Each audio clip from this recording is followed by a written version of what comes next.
Bismillahirrahmanirrahim. Assalamualaikum warahmatullahi wabarakatuh. Waalaikumsalam. Wassalamualaikum warahmatullahi wabarakatuh. Wa alihi washabihi wa man walah, wala haula wala quwwata illa billah. Amma ba'du. Bapak Kadis yang saya hormati, Bapak Doktor dari Unhas, Bapak moderator dan semua yang saya hormati. Alhamdulillah wa syukurullah bahwa Maulana Syekh yang pada saat itu belum disebut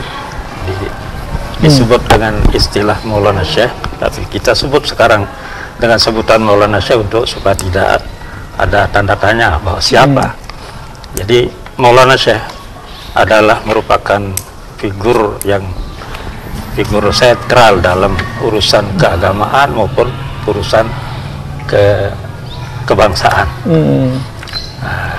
Di mana beliau mendirikan sebuah madrasah yang disebut dengan atau yang dinamakan dengan Madrasah Nahdlatul Wathon Diniyah Islamiyah, yang singkatannya NWDI, ya, merupakan cikal bakal dari semua perjuangan-perjuangan yang dilakukan berikutnya.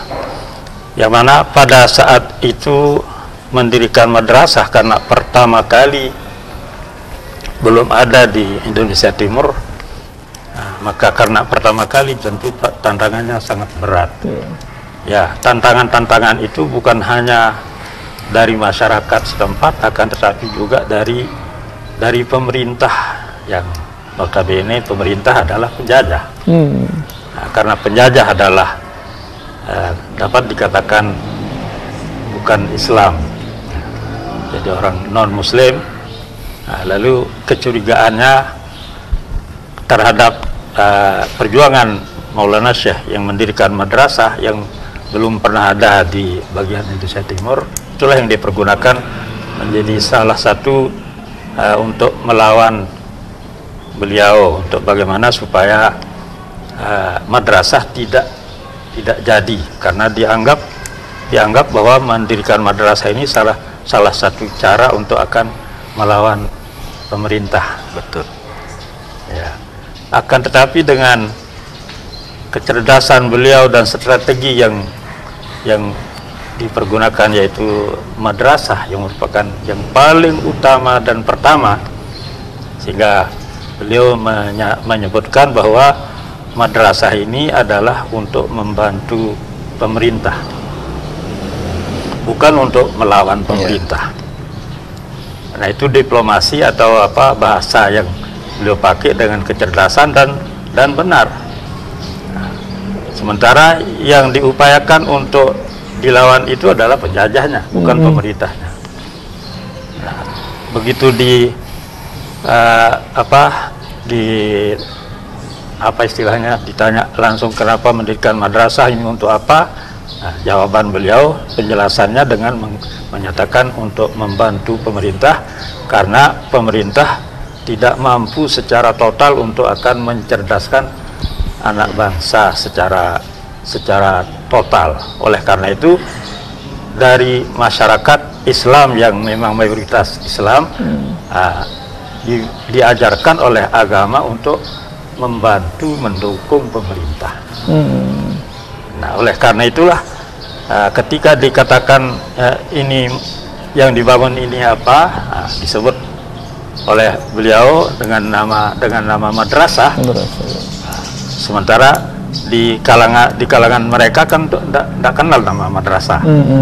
Kan tetapi yang dikenal sebagaimana yang ada pada mereka namanya the school. The school. Nama padahal itu adalah sama. Kalau memang sama madrasah ini dengan the school, tidak usah namakan dengan nama yang lain supaya tidak ada ada makna-makna yang mencurigakan apa. Lalu beliau dengan kecerdasannya juga menjelaskan bahwa tetap namanya madrasah, karena kalau the school itu adalah supaya masyarakat tahu bahwa itu adalah yang difasilitasi bahkan dibiayai oleh pemerintah. Sementara kalau madrasah adalah bantuan rakyat kepada pemerintah atas program-program yang diadakan oleh, bahkan menjadi tanggung jawab pemerintah. Dengan keterbatasannya, maka kami dari umat Islam membantu pemerintah untuk mencerdaskan anak bangsa. Walaupun di balik itu, di belakang itu ada, yaitu seperti tadi yang sudah disebut bahwa perlawanan kepada penjajah ini kan dari madrasah yang paling inti. Dan beliau adalah seperti yang saya katakan ini adalah sebagai strategi beliau. Kalau secara fisik memegang senjata tidak. Tidak. Kenapa? Karena beliau menugaskan adik kandungnya, yaitu Tuan Guru Haji Muhammad Faisal Abdul Majid, menjadi pemimpin langsung di tengah perlawanan, sampai beliau katakan kepada adiknya, kalau kamu meninggal lantaran melawan penjajah, kamu masuk surga. Yakin? Ya, saya juga kalau andai kata saya ikut, ya jelas, tidak ragu, insya Allah masuk surga. Tapi kalau saya ikut sama kamu, saya yakin bukan kamu yang dicari pertama kali, tapi aku. Maka aku andai kata mati seperti itu, ya yakin masuk surga. Tapi apa aja, hanya perjuangan sekedar masuk surga sendiri, maka silakan kamu yang mimpin, aku juga melawan lewat jalur ini dengan cara gini, yaitu siang hari, setiap hari, setiap malam selalu mengajar, dan kapanpun dicari oleh intel dari pemerintah, selalu dijumpai sedang ngajar. Sehingga batal atau apanya tidak bisa dituduh bahwa beliau yang menjadi provokator atau apalah dari itu pemberontakan itu. Jadi selalu dijumpai dalam keadaan ngajar saja. Dilihat masyarakat yang banyak, dilihat murid-murid yang terus bersama dengan buku kitabnya dan seterusnya, sehingga tidak jadi dituduh memang benar. Jadi memang benar. Tapi ini inti permasalahan beliau itu mengatakan, kalau saya ikut pasti saya yang dituju mati mungkin pertama kali. Kalau saya mati berarti perjuangan mati hancur. Ketahuilah bahwa perjuanganmu melawan penjajah itu adalah musuh yang tidak seberapa. Perjuangan yang tidak seberapa, kata beliau. Masih di belakang ini ada banyak sekali yang lebih berat, yaitu musuh kita adalah kebodohan, keterbelakangan, kemunduran. Maka nanti saya yang jadi anunya di situ, sehingga saya terus menerus untuk mengajar. Tapi aku di belakangmu. Baik. Nah, itulah. Baik, terima kasih Pak Tuan Guru. Kita dalami lebih lanjut setelah ini. Pak Kadis, saya ingin mendalami sedikit Pak Kadis, karena kita melihat saat-saat ini begitu banyak juga para tokoh-tokoh yang lain sedang mengusungkan mekanisme yang sama untuk menjadikan pahlawan nasional. Karena Pak Kadis terlibat langsung kala itu dan memahami prosesnya, mungkin ada baiknya juga sekaligus memberikan hazanah pengetahuan proses ini kepada beberapa tokoh-tokoh yang mungkin merasa ingin melibatkan salah satu tokohnya untuk gelar pahlawan. Silakan Pak Kadis, perspektif pemerintah provinsi dalam memberikan proses administrasi dan juga indikator pengusulan kala itu bagaimana? Terima kasih. Assalamualaikum warahmatullahi wabarakatuh. Waalaikumsalam. Pak Tuan Guru, Dr. Irjan, dan pemandu acara yang sebanggakan. Saya pikir semua berhak melakukan pengusulan terhadap siapapun tokoh di Nusa Tenggara Barat ini yang dianggap layak untuk menjadi pahlawan nasional. Prosesnya tadi Dr. Irjan sudah mengatakan bahwa kelompok masyarakat, lembaga-lembaga kemasyarakatan, kemudian pondok-pondok pesantren, yayasan boleh saja memberikan usulan kepada pemerintah, bisa melalui bupati, wali kota di kabupaten kota untuk melakukan pengusulan. Nanti kemudian Bupati Wali Kota membentuk tim peneliti dan pengkaji gelar pahlawan untuk tingkat daerah, apakah kabupaten kota, yang kemudian melakukan kajian-kajian dan penelitian terhadap boleh tidak ataupun memenuhi syarat tidak apa yang diusulkan oleh masyarakat tersebut. Nah, kalau dia memenuhi syarat, maka kemudian dia melanjutkan usulannya kepada kita di provinsi, dan kita juga membentuk tim peneliti pengkaji pahlawan tingkat provinsi atau TP2GD pada tingkat provinsi, yang kita juga kemudian melakukan kajian-kajian untuk melengkapi usulan-usulan yang dari kabupaten kota itu. Tapi khusus untuk Maulana Syekh yang saya tangani sejak awal 2016 itu, kita memang agak potong kompas karena yang melakukan pengusulan pada waktu itu Universitas Hamzah Wadi langsung mengusulkan ke pemerintah provinsi. Kemudian kita tindak lanjuti dengan pembentukan TP2GP pada TP2GD di provinsi. Tetapi sebelum TP2GD provinsi melakukan penelitian dan pengkajian, hampir semua komponen masyarakat di Nusa Tenggara Barat pada waktu itu memberikan masukan-masukan kepada kita. Yang paling penting adalah zuriat baik dari dua belah pihak itu betul-betul memang memberikan masukan-masukan, memberikan kita peninggalan-peninggalan apa yang menjadi bukti bahwa Maulana Syekh ini memang betul-betul berjuang baik secara fisik dan juga pada dunia pendidikan. Orang mungkin banyak mengatakan bahwa Maulana Syekh tidak berjuang secara fisik. Salah besar. Laskar Mujahidin pada tahun 1946 itu adalah Maulana Syekh yang kemudian memerintahkan Tuan Guru adiknya, Tuan Guru Faisal, untuk memimpin lapangan, tapi yang mengatur strategi perjuangan itu adalah Maulana Syekh. Kapan dia bergerak melakukan penyerangan, kelompok apa berada di mana, kelompok apa berada di mana, jam berapa, kemudian itu diatur semua oleh Maulana Syekh. Dan jauh sebelum terbentuk Laskar Mujahidin itu, beliau ketika baru pulang dari Makkah itu, yang didirikan pertama itu kan bagaimana mendirikan pesantren Al-Mujahidin, yang berarti para pejuang. Pertama kali dulu, sebelum lahirnya kemudian Nahdlatul Watan Diniyah Islamiyah. Jadi nilai-nilai nasionalisme religius yang dibawa dari Mekah itu, ini sudah tumbuh untuk melakukan perlawanan terhadap penjajah, seperti yang dikatakan oleh Tuan Guru tadi. Nah, kalau ini kemudian ada pada tokoh-tokoh kita di yang lain di NTB, silahkan. Karena boleh jadi boleh juga tidak dia berperang dalam bentuk fisik, tetapi kemudian memberikan kontribusi nyata bagi bangkitnya nasionalisme untuk melahirkan perjuangan fisik pada kelompok lain, itu juga boleh. Nanti kan tim yang akan menentukan.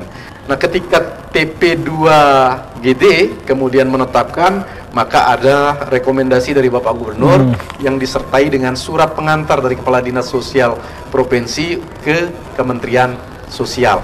Nah, kalau ini sudah masuk, maka nanti di Kementerian Sosial akan dibahas juga oleh TP2GP Pusat, yaitu Tim Peneliti dan Pengkaji Gelar Pahlawan pada tingkat pusat. Nah, yang saya tahu kemudian pada saat Tim Peneliti dan Pengkaji Gelar Pusat membahas Maulana Syekh ini, hampir semua tim itu mengatakan baru kali ini kami menemukan sosok calon pahlawan nasional yang lengkap. Dia memiliki pengetahuan yang luas tentang berbagai persoalan kehidupan, agama, bangsa, dan negara, tetapi juga dia mendorong lahirnya gerakan-gerakan perjuangan nasionalisme di tengah-tengah santrinya, yang kemudian menyebar di masyarakat Lombok pada waktu itu untuk melakukan perlawanan terhadap penjajahan. Bahkan Anhar Gonggong itu mengakui bahwa yang paling lengkap sejarah kepahlawanan yang dimiliki oleh Indonesia itu dari pribadi, dari keilmuan, dan dari pola perjuangannya adalah Maulana Syekh. Saya dengar sendiri. Anhar Gonggong mengatakan itu pada saat penganugerahan pahlawan di Istana Presiden. Nah, ini sesuatu yang luar biasa, sehingga masyarakat NTB yang masih meragukan, maka mari kita dalami betul bahwa perjuangan Maulana Syekh ini memang benar-benar negara ini mengakui, para ahli sejarah mengakui, bahkan andai tidak ada Maulana Syekh lahir di bumi Lombok ini, kita tidak akan menemukan Lombok dan Nusa Tenggara Barat, bahkan Indonesia yang sudah menyebar di berbagai daerah, dengan nilai-nilai kejuangan yang dilahirkan oleh Maulana Syekh, bagaimana mengatakan bahwa Islam dan Pancasila itu adalah ada pada satu tarikan nafas, yang kemudian oleh para ulama yang lain juga diikuti itu. Nah, ini yang melengkapi. Tapi ada satu hal yang perlu saya sampaikan pada kesempatan ini. Setelah kita seminar itu dimotori oleh Universitas Hamzah Wadi, kita pemerintah daerah pada waktu itu memberikan support.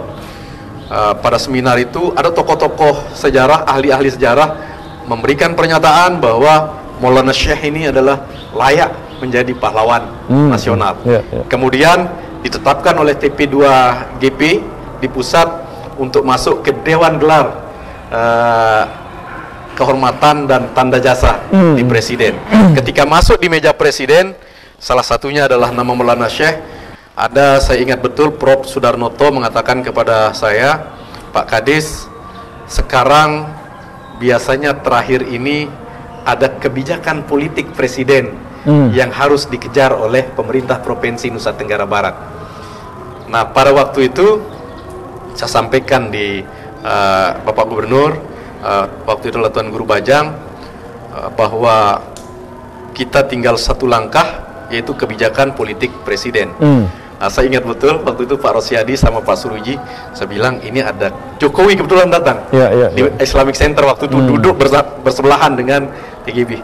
Pak Rosyadi, saya bilang, ayo kita bisiki Gubernur. Saya selalu bilang, jarang saya sebut beliau Gubernur, kita bisiki Tuan Guru, ini tinggal satu langkah. Pak Suruji juga saya bisiki, udahlah Pak Kadis saja, kita tidak enak sama Tuan Guru katanya. Akhirnya saya WA beliau, Pak Tuan Guru, seperti saran dari Prof. Sudarnoto, ada satu langkah lagi. Kebetulan Tuan Guru sedang duduk sama Jokowi, sampaikan kepada Pak Jokowi bahwa kita Nusa Tenggara Barat belum punya pahlawan nasional, ya. Tetapi bukan itu masalahnya. Masalahnya adalah Maulana Syekh ini sudah layak oleh tokoh-tokoh daerah, kemudian tokoh-tokoh akademis, dinyatakan sebagai pahlawan nasional. Maka sampaikan ini kepada Jokowi, di samping bahwa kita belum punya satu pahlawan nasional pun di Nusa Tenggara Barat. Hari itu juga saya ingat Tuan Guru membalas WA saya sudah sampaikan Pak Kadis katanya. Selesai pertemuan itu, saya ingat sorenya saya ditelepon oleh ajudan Presiden. Pak Kadis, perintah Presiden, saya diminta ke Pak Kadis untuk mengirim file usulan pahlawan nasional Maulana Syekh yang dikirim ke Kementerian Sosial. Saya berikan semua. Besok paginya saya ditelepon lagi, Pak Kadis, saya sudah berikan kepada Pak Presiden, dan Pak Presiden mengatakan beliau memang layak menjadi pahlawan nasional. Langsung saya ingat juga, saya WA lagi TGB pada waktu itu, Tuan Guru, ini ajudan sudah mengatakan bahwa file-file yang kita berikan kepada ajudan sudah diterima oleh Pak Presiden, dan Pak Presiden mengatakan memang layak Maulana Syekh menjadi pahlawan nasional. Dan saya sampaikan kepada Tuan Guru, insya Allah selesai ini barang. Gitu.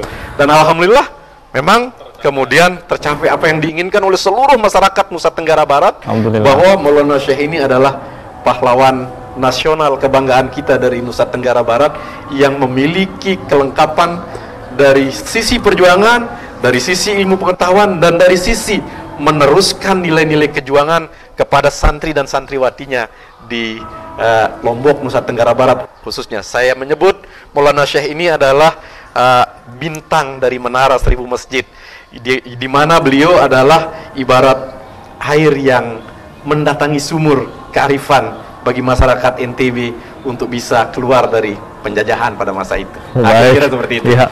Terima kasih Pak Kadis, refleksinya cukup lengkap sekali di dalam proses administrasi.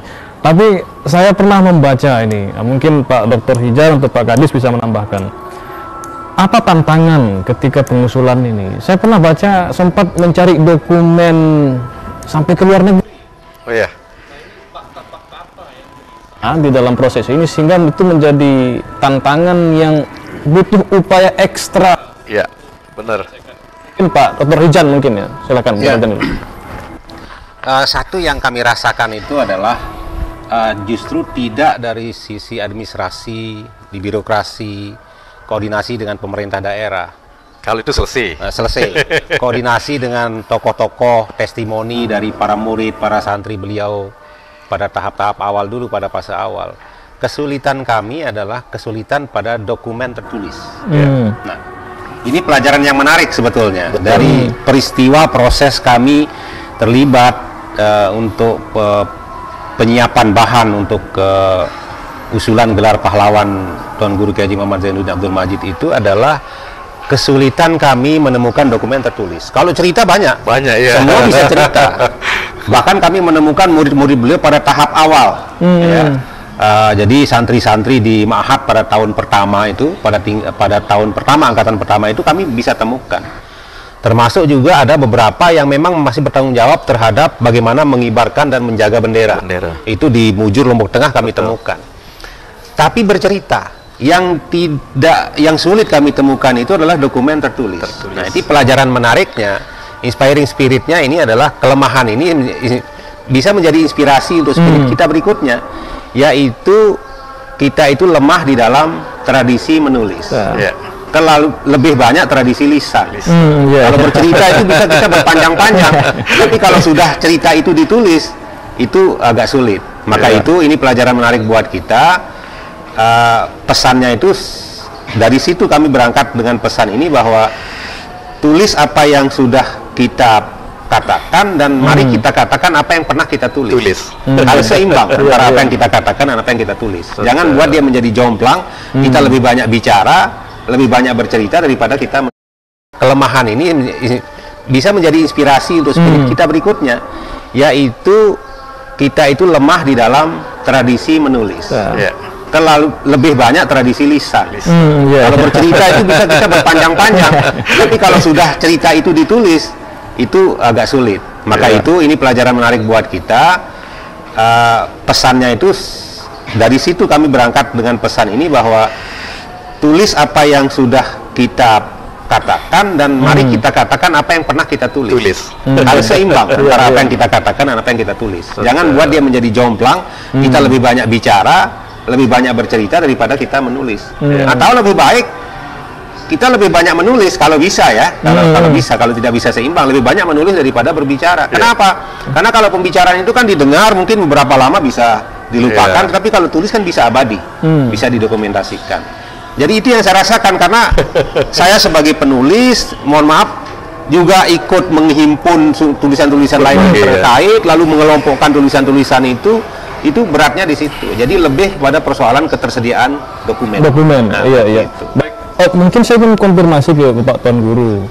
Kala itu kan ada tragedi kebakaran ya di Berni. Sempat disampaikan di sana memang beberapa literatur, naskah dan dokumen yang menjadi bukti sejarah lenyap pada kejadian itu juga gitu.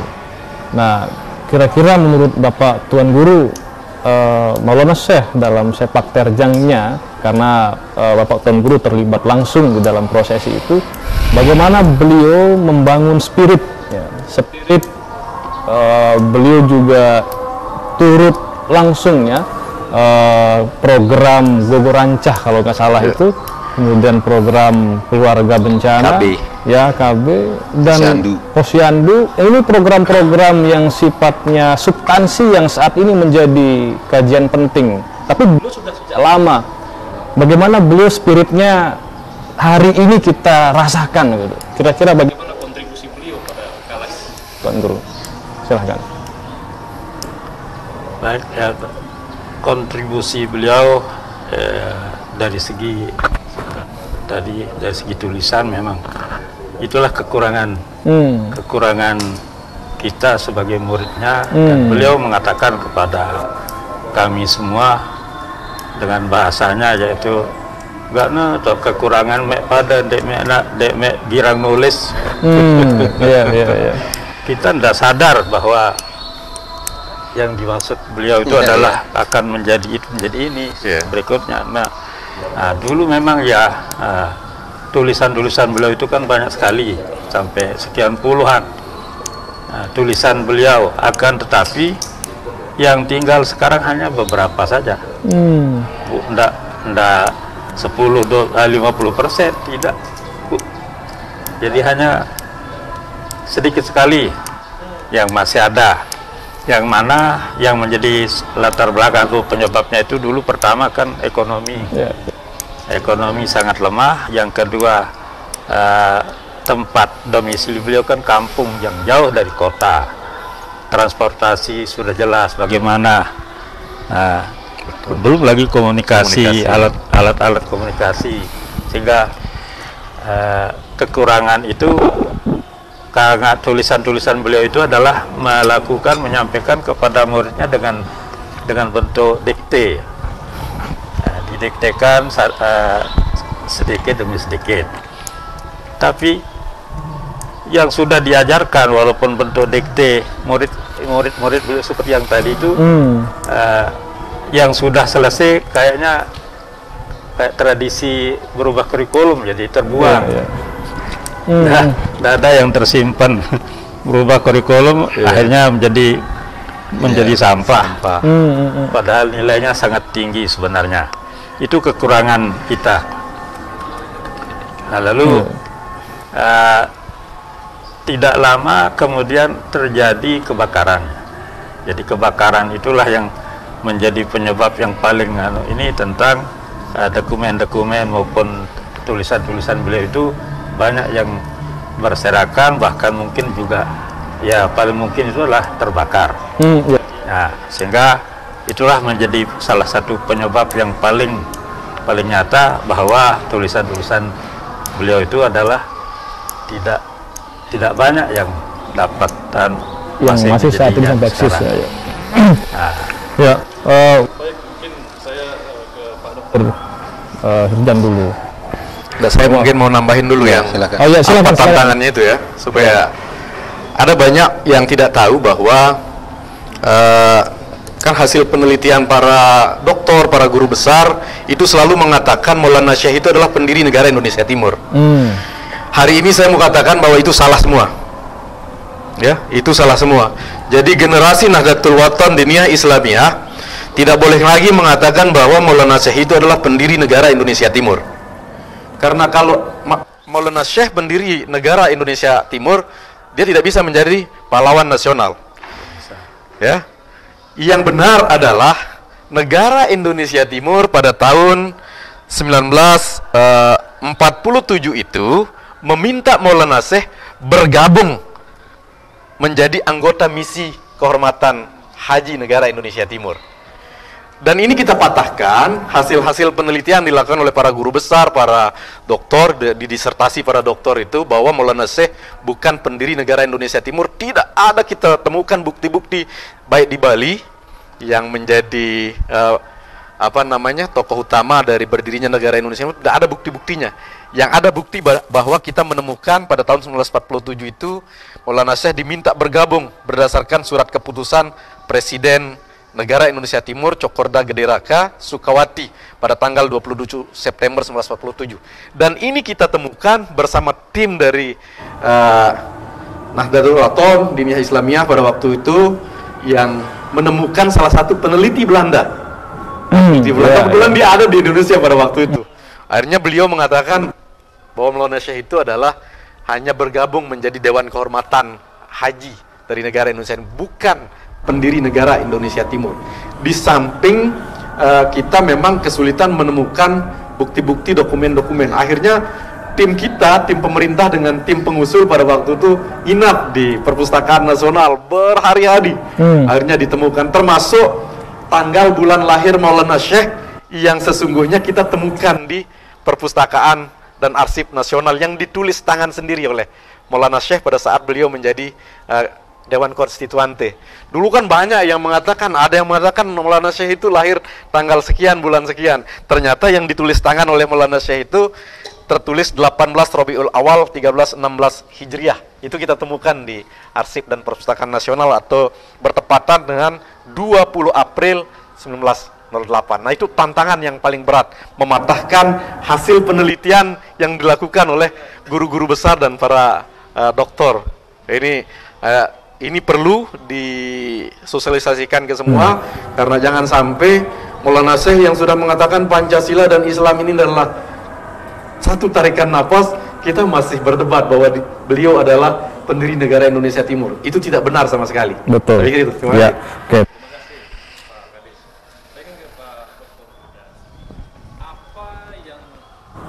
Menjadi pembeda sebelum dan sesudah gelar pahlawan nasional ini. Silakan. Jadi pahlawan ini kan sebetulnya contoh